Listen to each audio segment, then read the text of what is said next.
Hello friends, હું છું Hardik Patel. Icon engineering tuition ક્લાસીસની ચેનલમાં વિદ્યાર્થી મિત્રો આપનું સ્વાગત છે.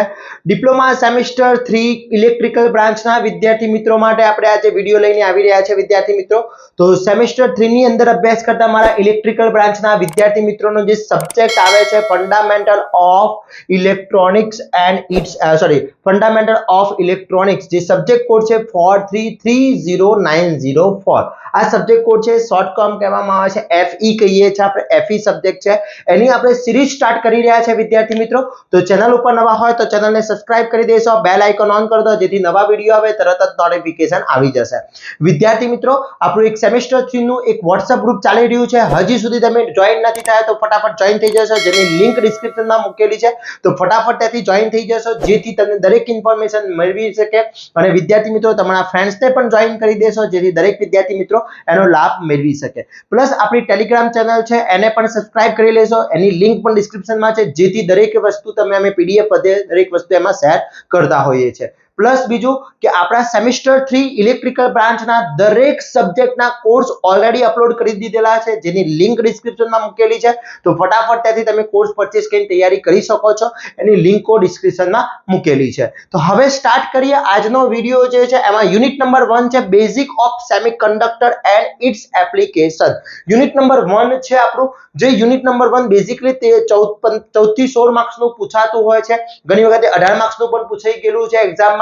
તો આ જે યુનિટ નંબર 1 છે એના કેટલા મોસ્ટ આઈએમપી ક્વેશ્ચન છે, કયા ક્વેશ્ચન કરવા જેવા છે, કયા ક્વેશ્ચન આપણે મિડ એક્ઝામ અને GTU એક્ઝામ માટે આઈએમપી છે એની આપણે ચર્ચા કરવાના છે. તો વન બાય વન આપણે ક્વેશ્ચન પ્લસ એના આન્સર પણ અહીંયા જોતા રહીશું વિદ્યાર્થી મિત્રો. ક્લિયર? તો આન્સર પણ એના વિથ આન્સરની PDF આપણે ઓલરેડી કોર્સની અંદર અપલોડ કરી દીધેલી છે.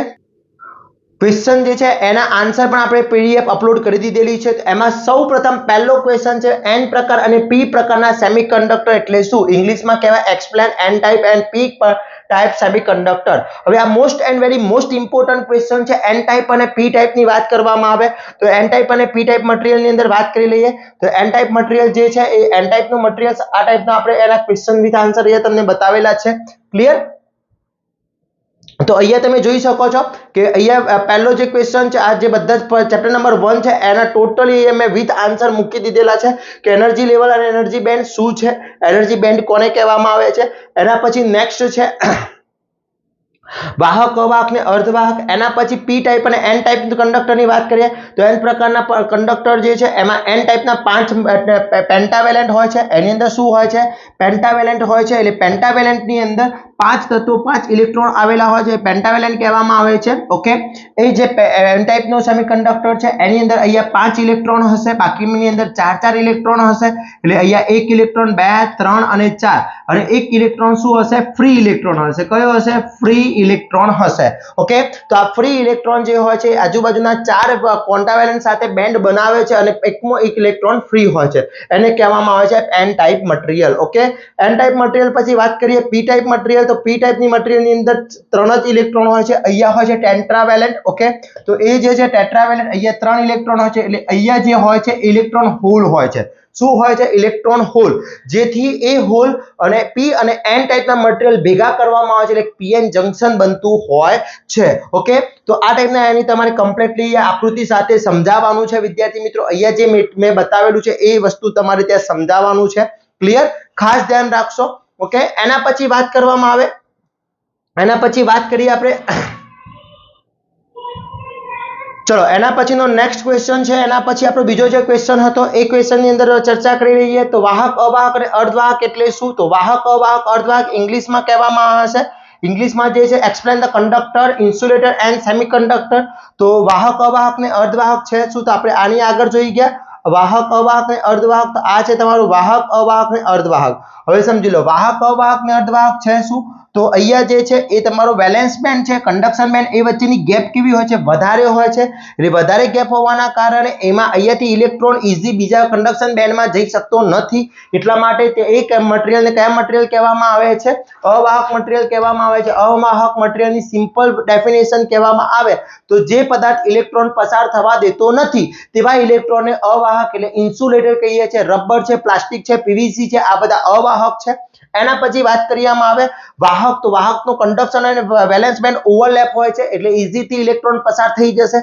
બીજી ભાષામાં કહેવામાં આવે તો વાહક જે પદાર્થ કરંટ ઇઝીથી પસાર થવા દે છે, વિદ્યુત પ્રવાહ ઇઝીલીથી પસાર થવા દે છે, એનો વિરોધ કરતો નથી, તેવા પદાર્થને આપણે વાહક કહીએ છીએ એટલે કહેવામાં આવે છે કંડક્ટર. બેસ્ટ કંડક્ટર કયું છે? ચલો ખબર છે કોઈને બેસ્ટ કંડક્ટર કયું છે? તમારે મને કોમેન્ટ કરવાની છે બેસ્ટ કંડક્ટર કયું છે એની.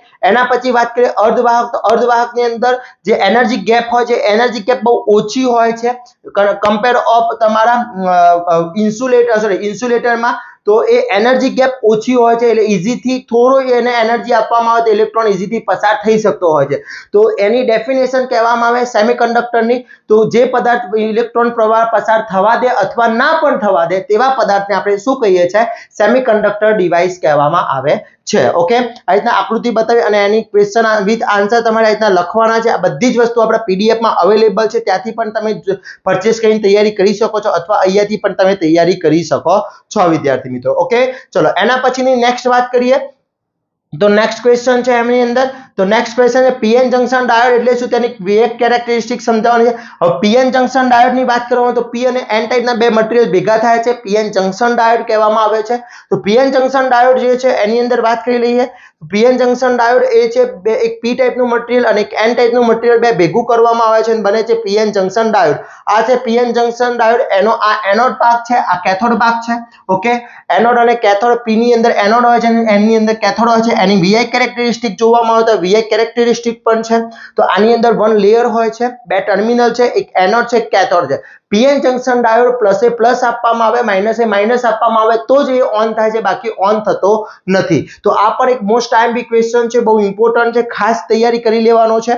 ઓકે વિદ્યાર્થી મિત્રો, બહુ જ ઇમ્પોર્ટન્ટ ક્વેશ્ચન છે. બધા જ ક્વેશ્ચન તમારે એક વસ્તુ ધ્યાન રાખવાની છે, ડાયોડની અંદર વાત કરવામાં આવે તો ડાયોડની અંદર સિમ્પલ વસ્તુ લોજિક છે કે જ્યારે તમે પોઝિટિવથી પોઝિટિવ એનોડ છે તો પોઝિટિવથી પોઝિટિવ પ્રવાહ આપો અને નેગેટિવથી નેગેટિવ પ્રવાહ આપો તો એ ઓન કન્ડિશન આવશે. એટલે આપણે બીજી ભાષામાં કહેવામાં આવે તો એ છે તમારા ફોરવર્ડ બાયસમાં આવશે. અને જો નેગેટિવ અહીંયા ઊંધું કરવામાં આવે, અહીંયા તમે ઊંધું લઈ લો છો, અહીંયા તમે પ્રવાહ ઉલટો આપો છો, પોઝિટિવ એ નેગેટિવ આપો છો અને નેગેટિવ એ પોઝિટિવ આપો છો, તો એ તમારું કયું થઈ જશે? ઓફ કન્ડિશન, એટલે રિવર્સ બાયસમાં. ઓકે, તો પીએન જંકશન ફોરવર્ડ બાયસમાં કામ કરે છે અને રિવર્સ બાયસમાં કામ કરતો નથી. ઓકે, ક્લિયર વિદ્યાર્થી મિત્રો. એના પછી વાત કરવામાં આવે રેક્ટિફાયર એટલે શું? હવે રેક્ટિફાયરનો મતલબ છે કે એસી પ્રવાહ હોય છે એનું ડીસી માં કન્વર્ટ કરતા ઇન્સ્ટ્રુમેન્ટને આપણે રેક્ટિફાયર કહીએ છીએ. પ્રક્રિયાને રેક્ટિફિકેશન કહેવામાં આવે છે. તો એસી ટુ ડીસી જે કરવામાં આવે, એસી ટુ ડીસી કરવામાં આવે એને આપણે રેક્ટિફિકેશન કહેવામાં આવે છે. ઓકે, તો રેક્ટિફિકેશન નો મતલબ છે રેક્ટિફિકેશન, એટલે રેક્ટિફિકેશન થશે તમારું, યસ, આ રેક્ટિફાયર છે. રેક્ટિફાયર ની અંદર વાત કરવામાં આવે તો half wave rectifier, full wave rectifier, ત્રણ ટાઈપના રેક્ટિફાયર છે. સમજી લઈએ ત્રણ ટાઈપના રેક્ટિફાયર છે. કયા કયા રેક્ટિફાયર છે? તો ફર્સ્ટ છે રેક્ટિફાયર ને મતલબ શું છે કે અહીંયા કોઈ પ્રવાહ છે, એક રેક્ટિફાયર ની અંદર વાત કરી લઈએ વિદ્યાર્થી મિત્રો. તો રેક્ટિફાયર ની અંદર શું હોય છે? એક અહીંયા રેક્ટિફાયર હોય છે, અહીંયાથી એસી પ્રવાહ આપવામાં આવે છે, એસી પ્રવાહ આપવામાં આવે છે અને અહીંયા મળે છે ડીસી પ્રવાહ. હવે એસી અને ડીસી માં શું ફરક છે મને કોઈ કહેશે વિદ્યાર્થી મિત્રો? ચલો, એસી અને ડીસી માં શું ફરક છે? એસી નું ફૂલ ફોર્મ અલ્ટરનેટિવ કરંટ છે, ડીસી નું ડાયરેક્ટ કરંટ છે, પણ મેઇન ડિફરન્સ છે ફ્રીક્વન્સી. આમાં ફ્રીક્વન્સી હોય જ્યારે આમાં એફ ના હોય. તો એસી ટુ ડીસી કન્વર્ટર કરે છે અને રેક્ટિફાયર કહીએ છીએ.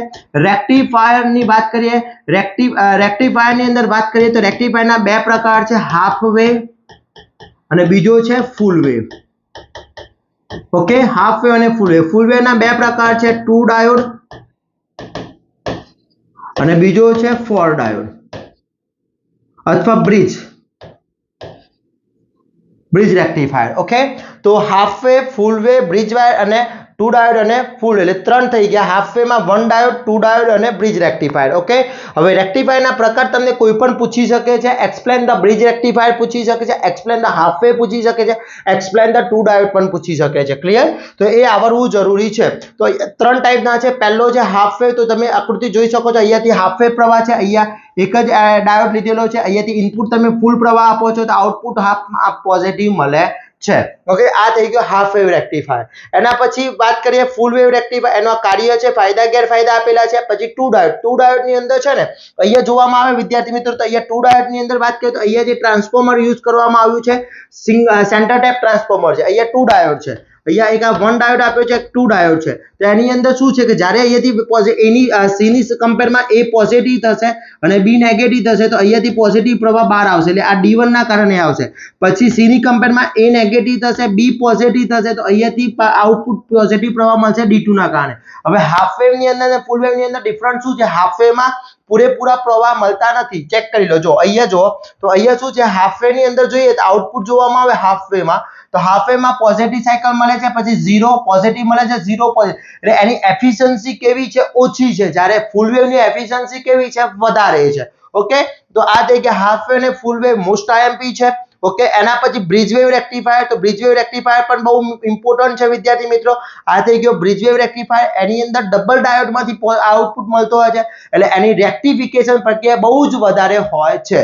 અને લાસ્ટ ક્વેશ્ચન છે તમારો ફિલ્ટર. ફિલ્ટરનો મતલબ કે તમે એ રેક્ટિફિકેશન તો કરી દીધું, પણ અમુક એસી પ્રવાહ છે એ મિક્સમાં જતો હોય છે, તો એ મિક્સને રિમૂવ કરવા માટે આપણે ઉપયોગ કરીએ છીએ ફિલ્ટર. ફિલ્ટરની અંદર કેપેસિટર યુઝ થાય છે, ઇન્ડક્ટર યુઝ થાય છે. કેપેસિટર શું કરે છે? એસી પ્રવાહને સંગ્રહ કરે છે, વિધાઉટ એસી પ્રવાહને આગળ જવા દે છે. ઇન્ડક્ટર પણ એ જ વસ્તુ કરતું હોય છે. તો 5 ટાઈપના ફિલ્ટર છે. 5 ફિલ્ટરમાંથી કોઈ પણ એક ફિલ્ટર પૂછાય છે. એમાં મોસ્ટ આઈએમપી ફિલ્ટર છે તમારું પાઈ ફિલ્ટર. કયું છે? પાઈ ફિલ્ટર. ઓકે, તો અહીંયા why filter need for rectifier state any one filter, એટલે કોઈ એક કીધું છે કે રેક્ટિફાયરમાં ફિલ્ટરની જરૂરિયાત કેમ છે? ફિલ્ટરના પ્રકાર જણાવી કોઈ એક ફિલ્ટર જણાવો.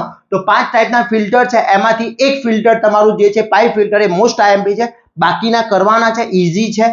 તો દરેક આટલા ક્વેશ્ચન તમે ચેપ્ટર નંબર 1 માં કરી લો છો વિદ્યાર્થી મિત્રો, તો આખું ચેપ્ટર નંબર 1 પરફેક્ટલી તૈયાર થઈ જશે અને પૂરેપૂરા માર્ક્સ એમાંથી આવી જશે. ઓકે, તો વિદ્યાર્થી મિત્રો મિડ એક્ઝામ હોય યા જીટીયુ એક્ઝામ હોય, આટલા ક્વેશ્ચન ચેપ્ટર નંબર 1 ના કરવાના છે. એફઈ ની અંદર આટલા ક્વેશ્ચન કે યુનિટ નંબર 1 આખો કવર થઈ જશે. પ્લસ આના વિથ આન્સરની પીડીએફઓ આપણા કોર્સની અંદર અવેલેબલ છે. ત્યાંથી કોર્સ પરચેસ કરીને તૈયારી કરી શકો છો અને બેસ્ટમાં બેસ્ટ માર્ક્સ મેળવી શકો છો. પ્લસ આપણે જોડે જોડે સુપર 30 ક્વેશ્ચન પણ એની અંદર ઇન્ક્લુડ કરી દીધા છે. સુપર 30 ના આન્સર પણ અંદર મૂકેલા છે. તો દરેક વસ્તુ પરફેક્ટલી અંદર મૂકેલી છે, એટલી વસ્તુ પરફેક્ટ કરી લેવાની છે વિદ્યાર્થી મિત્રો. અને હા, આપણે ફરીથી બાકીના યુનિટના પણ વિડીયો, બાકીના સબ્જેક્ટના વિડીયો પણ અપલોડ કરવાના છે ટૂંક જ સમયમાં. તો ચેનલ ઉપર નવા હોય તો ચેનલને સબસ્ક્રાઇબ કરી દેશો, બેલ આઇકોન ઓન કરી દો, જેથી નવા વિડીયો આવે તરત જ નોટિફિકેશન આવી જશે. પ્લસ આપણા WhatsApp ગ્રુપની અંદર જોઈન નથી તો ફટાફટ જોઈન થઈ જશો અને આવા જ નવા વિડીયો સાથે નવા દિવસે મળીશું. ત્યાં સુધી આ વિડીયોને તમારા ફ્રેન્ડ સર્કલમાં વધુમાં વધુ શેર કરવાનો છે, જેથી દરેક વિદ્યાર્થી મિત્રો આનો લાભ મેળવી શકે. અને વિદ્યાર્થી મિત્રો ત્યાં સુધી તમારું ધ્યાન રાખશો. જય હિન્દ, જય ભારત.